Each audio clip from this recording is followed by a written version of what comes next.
acabamos de escuchar el inicio de la sinfonía número 3 que Beethoven compuso para Napoleón para manifestar su admiración por él. Desde niño, Napoleón Bonaparte fue un gran lector. El primer encuentro con los libros tuvo lugar en la biblioteca de su padre, Carlo María Bonaparte, que tenía alrededor de 1500 volúmenes, entre los cuales se encontraban los clásicos de la cultura occidental en historia, literatura, filosofía y ciencias. De esta manera, se advierte que su amor por los libros nació tempranamente en la casa paterna. Como diría años más tarde, muéstrame una familia de lectores y te mostraré a las personas que mueven el mundo. Napoleón comenzó sus estudios formales en Ajaccio, capital de la isla francesa de Córcega, donde nació en 1769. Sus primeros años de estudio los realizó en la escuela de Ajaccio, pero muy pronto, cuando tenía 9 años de edad, su padre le consiguió una beca para estudiar en la Francia continental. Después de cursar un año en el Collège d'Automne, en 1779 ingresó al Colegio Militar de Brienne. Posteriormente fue aceptado en París en la École Militaire, donde escogió la especialidad de artillería. Fue durante este periodo que su deseo de aprender y educarse a través de la lectura llamó la atención de sus profesores. Al terminar sus estudios, fue nombrado teniente segundo y destinado al regimiento de la FEDA. Además, estuvo en Valence y Auxonne. Aquí vemos una imagen de Napoleón joven leyendo durante la noche. Pues en Valence fue puesto bajo arresto forzoso y aprovechó esos momentos para estudiar el derecho y fortalecer sus conocimientos de derecho. Esta ilustración apareció en Le Grand Napoleón de Petit Enfant de Marthold. Ahora vemos la estatua Bonaparte de Jean-Paul Rabhi, inaugurado en Valence en 2010. Representa a Napoleón leyendo, contenida de teniente segundo del regimiento de la FEA durante su estadía en esta ciudad. En cuanto a la historia, entre sus autores predilectos encontramos al historiador y militar ateniense Tucídides, de quien leyó con gran interés la historia de la guerra del Peloponeso, que relata el enfrentamiento entre Esparta y Atenas en el siglo V a.C. Así también, vida de los 12 Césares de Suetonio, desde la fundación de la ciudad de Tito Livio, que relata la historia de la antigua Roma y la guerra de las Galias, del emperador Julio César, a quien admiró profundamente por sus acciones. En literatura, leía con agrado al poeta romano Virgilio, autor de la Eneida, las Bucólicas y las Geórgicas. Admirador del Quijote de Cervantes, fue lector incansable de novelas que encargaba durante las largas campañas, como la de Prusia en 1806. Diariamente le llegaban por correo 2 o 3 libros, pero si estaba muy presionado, pedía que le suspendieran el envío de las novelas que en ese momento veía como elementos distractores de sus objetivos bélicos. Napoleón también fue admirador de Voltaire y los enciclopedistas Diderot, d'Alembert y Montesquieu, cuyo espíritu de las leyes ejerció una gran influencia en sus ideas, al igual que el contrato social de Rousseau. De lo anterior, resulta lógico preguntarse, ¿podríamos considerar a Napoleón como un bibliófilo? Veamos. Este término se compone de 2 partes, biblios, de origen latino, que es un prefijo que forma parte del conjunto sustantivo y adjetivo referidos al concepto de libro. Y filos, también de origen griego, vinculado al concepto de amigo, de manera que puede concebirse en 2 sentidos. Primero, como persona aficionada a los libros y todo lo que implica lectura, conocimiento, educación, cultura. Y también se puede comprender este término como coleccionista, es decir, persona que adquiere para sí libros que considera poseedores de cierto valor y los atesora a lo largo de su vida. En el caso de Napoleón, podemos afirmar que estamos ante un bibliófilo, pero no tanto en el sentido de coleccionar libros de un autor o tema determinados, sino más bien en cuanto a haber sido un gran lector que podía leer hasta 3 obras en un día. Una persona que tuvo varias bibliotecas especializadas en sus temas de interés, que disponía de bibliotecarios que trabajaban exclusivamente a su servicio, que supo apreciar en los libros el valor que tienen como transmisores por excelencia de todo el conocimiento. Ellos lo acompañaron durante largas horas y le transmitieron tanto un elevado nivel de educación como una vasta cultura. Aquí podemos apreciar el frontispicio del libro Napoleón Bibliophile, búsquedas especiales de psicología napoleónica con documentos inéditos de Gustave Moravi, Forgotten Books, publicado en París, Francia, en 1905. Gustave Moravi, que estudió el aspecto bibliófilo de Napoleón, señaló: tener libros, incluso tener una biblioteca organizada, todo al alcance, en cualquier momento, para atender necesidades e imprevistos, según la organización conformada y perpetuamente renovada por la actividad de su inteligencia universal. Esto era para Napoleón desde el principio, siempre, en todas partes, hasta su carrera militar, una preocupación constante, tal vez el único hábito del que sufrió la tiranía. Cabe señalar que Forgotten Books es una editorial con sede en Londres que se especializa en la recuperación de libros antiguos relevantes, tanto de ficción como de no ficción. Esta portada es de 2018 y el libro tiene 152 páginas. Ahora vemos la portada del libro Napoleón y las bibliotecas, libros y poder bajo el primer imperio. Y acá un grabado de Napoleón, titulado Napoleón Bonaparte leyendo, diseño de Edouard de Tay, publicado en 1902, en la edición del libro Napoleón íntimo de Arturo Lévy. A continuación, realizaremos un recorrido cronológico por las principales etapas de su vida militar y veremos cómo en cada una de ellas los libros están presentes. Comenzaremos con la campaña en Egipto. Aquí encontramos su primera biblioteca portátil. Cuando partió a Egipto, llevó soldados, regimientos y batallones. Al centro avanzaban protegidos los recursos principales de la expedición, los asnos, que implicaban la fuerza de trabajo, y los científicos, que implicaban el poder del conocimiento.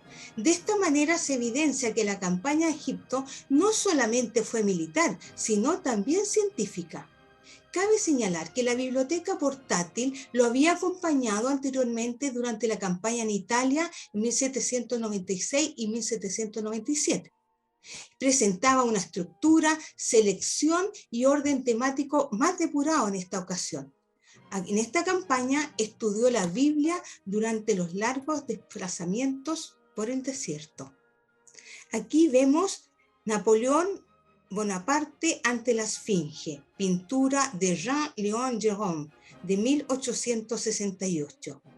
Contemplando esa inmensidad, Napoleón señaló: el desierto es un océano inmóvil. En esta etapa, Napoleón tuvo su primer bibliotecario, que trabajaba exclusivamente para él.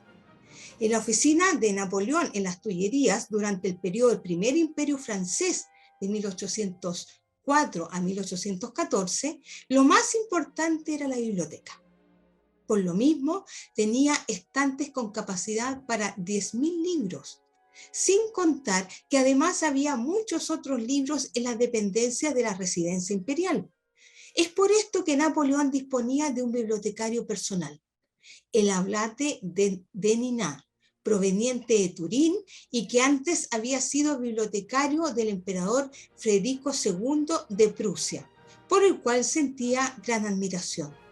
Sin embargo, el cargo fue solamente honorario, pues no ejerció. En su lugar, trabajó Louis-Madeleine Ripaud hasta 1807, quien durante la campaña en Egipto en 1798 acompañó a Napoleón. Previamente organizó escrupulosamente la biblioteca portátil. Así también trabajó en las Tullerías, el castillo de Malmaison y otros palacios imperiales. Aquí podemos ver un retrato de Louis-Madeleine Ripaud, el primer bibliotecario de Napoleón.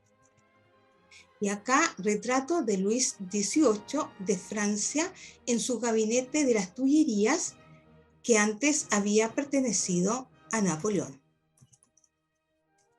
En los diferentes palacios y castillos donde vivió a lo largo de su vida, su despacho para trabajar siempre incluía una biblioteca y el espacio era cuidadosamente amueblado, con un estilo bello, elegante y funcional.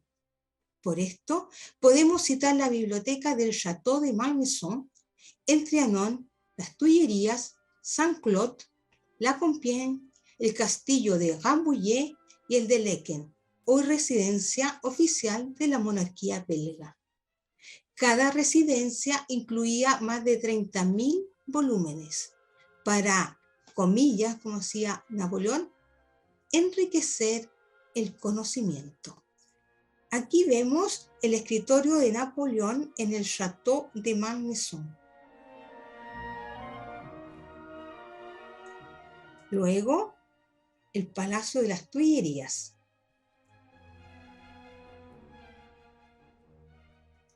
Y aquí, Napoleón en su despacho de trabajo y la biblioteca, junto a su hijo. Ilustración anónima publicada en 1921 por Raymond Guyot. A continuación, podemos observar el retrato de Napoleón en su gabinete de trabajo, Napoleón Danson Bureau, donde se encuentran varios libros, papeles enrollados y planos. La ropa arrugada y el pelo desordenado, además de las velas casi consumidas y la hora que indica el reloj, las 4:13 de la madrugada, son indicios de que ha pasado la noche trabajando. Tal vez escribiendo las leyes del Código Napoleónico, puesto que la palabra código destaca entre los papeles y documentos del escritorio. Cabe destacar que este cuerpo legal es una de las fuentes del Código Civil chileno. Su biblioteca favorita y a la que dedicó más cuidado y esfuerzo para dotarla de los mejores libros fue la de Fontainebleau, que ya no existe, pero la mayoría de su valioso contenido se encuentra en la Galería de Diana, mandada a construir por Napoleón III. Aquí podemos ver la magnificencia y enormidad de esta biblioteca del Château Fontainebleau. Enorme, majestuosa. En Fontainebleau fue lector constante de la biblioteca de Luis XVI. Incluso se comentaba que, para optimizar el tiempo mientras se bañaba, ordenó instalar una tina con una repisa metálica para acomodar el libro y poder disfrutar la lectura sin mojarlo. Antes de partir a Egipto, ordenó a su bibliotecario, que más tarde fue nombrado miembro del Instituto de Egipto, organizar una biblioteca para llevar durante el trayecto. Debía ser para su uso personal y posteriormente para el Instituto de Egipto, que se ocuparía del estudio y desarrollo del territorio de las nuevas conquistas.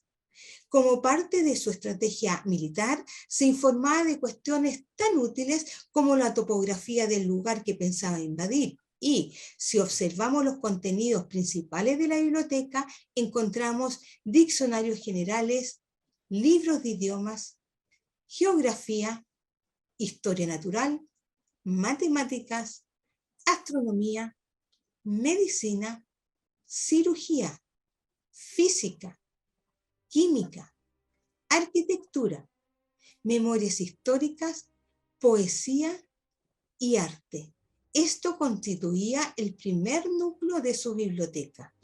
En esta imagen podemos ver una de las cajas de la biblioteca portátil de Napoleón. Y acá observamos la portada del libro Napoleón en las bibliotecas portátiles, edición de 1843, de Luis Nicolás Barbier.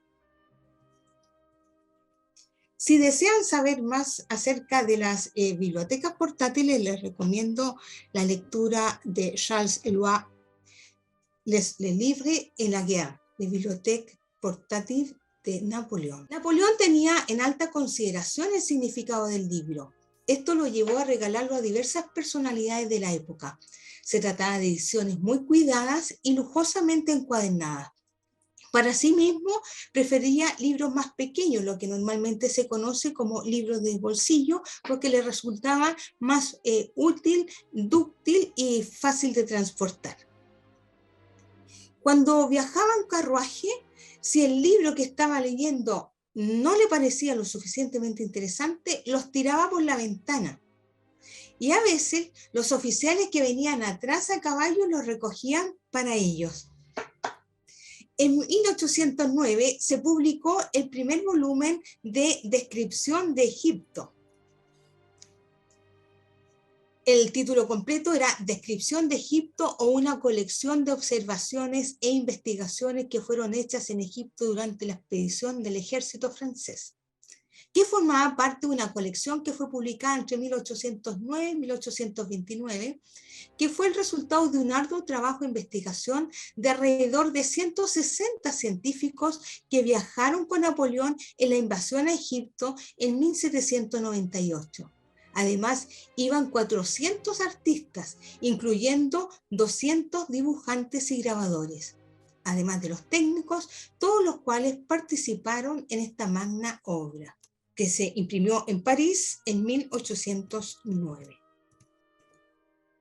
Y acá, la biblioteca portátil de Napoleón, compuesta de 23 volúmenes.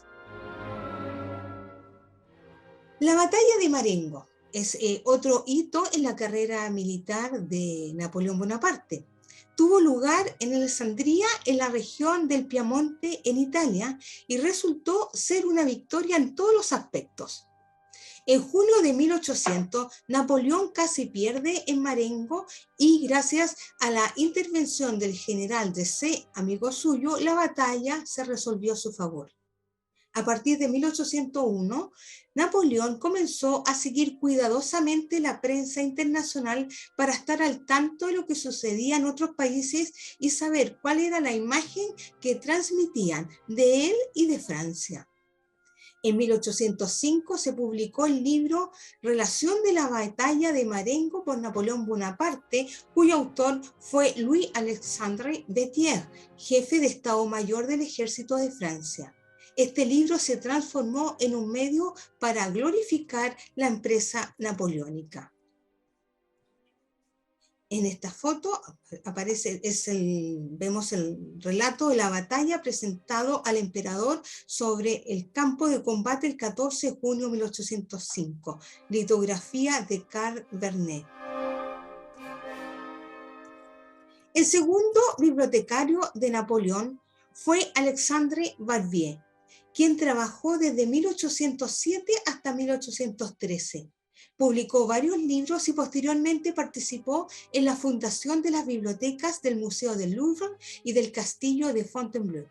Bajo el reinado de Luis XIV, ocupó el cargo de administrador de las bibliotecas privadas del rey. Napoleón continuó viajando con su biblioteca portátil. Las cajas que contenían los libros eran de acacia, cuya madera se caracteriza por su dureza. Aquí se advierte cómo Napoleón ponía atención hasta en el más mínimo detalle en todo, pues resulta simbólico que la cruz de Cristo fue construida precisamente con esa madera. Estas cajas tenían unas manillas que facilitaban su transporte.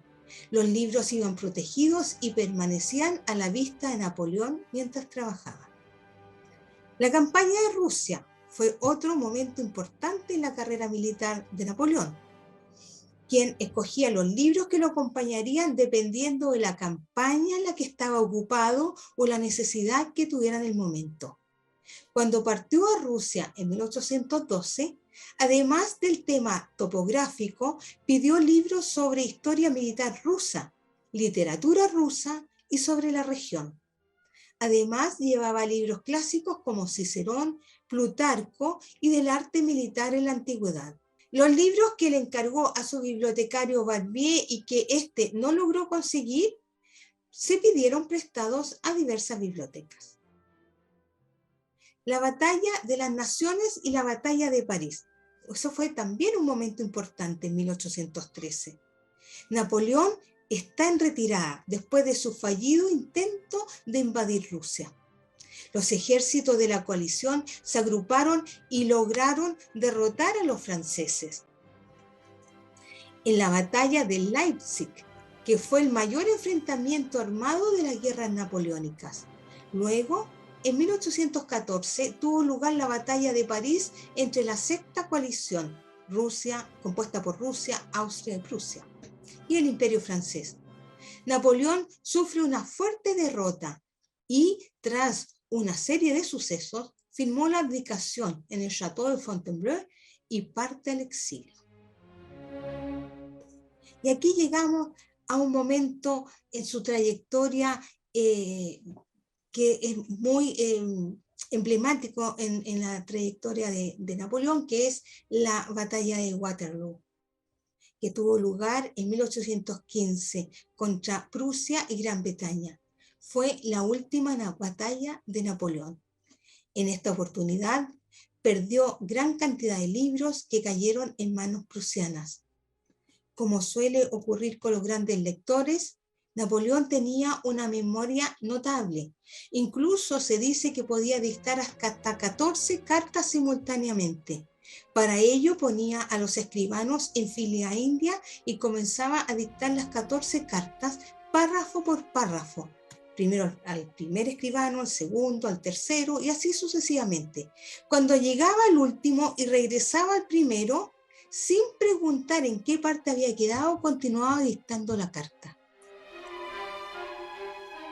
En esta imagen podemos ver la batalla de Waterloo, óleo de William Sadler.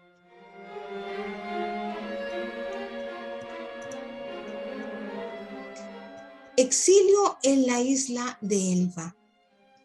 Antes de partir a Elba, Napoleón pasó 9 días en Fontainebleau con Barbier, su bibliotecario, seleccionando los 691 libros que llevó. Después de Waterloo, pidió al mismo bibliotecario el envío de 588 libros de la biblioteca del Trianon. Además, le encargó que él comprara libros en Estados Unidos, país a donde esperaba trasladarse. Posteriormente, Napoleón encargó 2.378 volúmenes para que fuesen enviados desde Fontainebleau, cuyo inventario se conserva en la Biblioteca Nacional de París. Aún en el exilio, no renunció a tener una buena biblioteca, pues sentía un gran interés por conocer al ser humano, el mundo que lo circunda y la cultura. ¿Cuáles eran las materias de los libros? De historia antigua, cultura greco-latina, historia moderna y de Francia, historia de Córcega, su isla natal, y de literatura principalmente los clásicos griegos como Hesíodo y Homero. También autores latinos como Virgilio y Ovidio. Además, la obra de Voltaire. También a Napoleón le gustaba el teatro, tanto el género de la comedia con Molière y la tragedia principalmente de Racine. Finalmente, huye de las islas y retorna a Francia. Entonces se provee de libros sobre Norteamérica porque conserva la esperanza de ser exiliado y enviado a América. Pero, lamentablemente para él, los ingleses lo enviaron a Santa Elena, un peñasco azotado por vientos tempestuosos y con intensas lluvias. Durante su estadía en la isla de Elba, Napoleón escribió una novela corta, Clisson et Eugénie, cuyo protagonista era un heroico soldado francés. Cabe señalar que Napoleón tiene muchos coleccionistas, bibliófilos, de manera que esta obra salió subasta en $250.000 en 2016. Aquí vemos la portada de la novela que escribió Napoleón Bonaparte, Clisson et Eugénie. Versión francesa, publicada por Fayard 2007, con 126 páginas. Y aquí vemos el logo oficial de la isla de Elba para la conmemoración de los 200 años de Napoleón, en 2021. Luego parte a la isla de Santa Elena, un lugar lejano e inaccesible que será su última residencia. Aquí podemos apreciar la portada del libro Napoleón, Escritos clandestinos de Santa Elena, publicado en año 2021. Y acá la biblioteca de Napoleón en Santa Elena.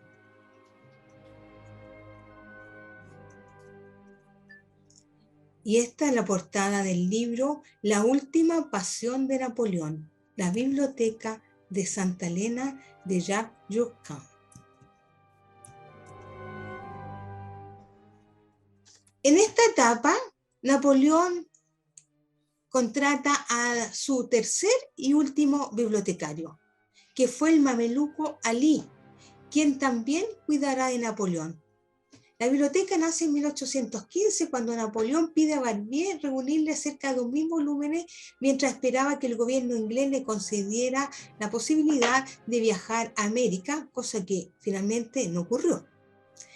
El verdadero nombre del mameluco Ali era Louis-Étienne Saint-Denis, quien tuvo un rol importante en la isla de Santa Elena.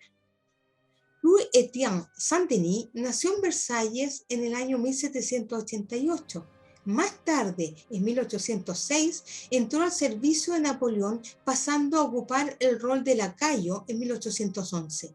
Posteriormente, lo acompañó en los exilios en la isla de Elba y en Santa Elena.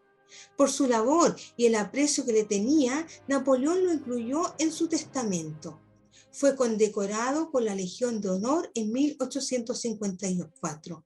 Y por último, falleció en Sens en 1856. Sus memorias se publicaron en 1826 y su Journal de Retour de Sambre fue publicado en 1840. Y acá vemos la portada del libro El mameluco Ali con Napoleón.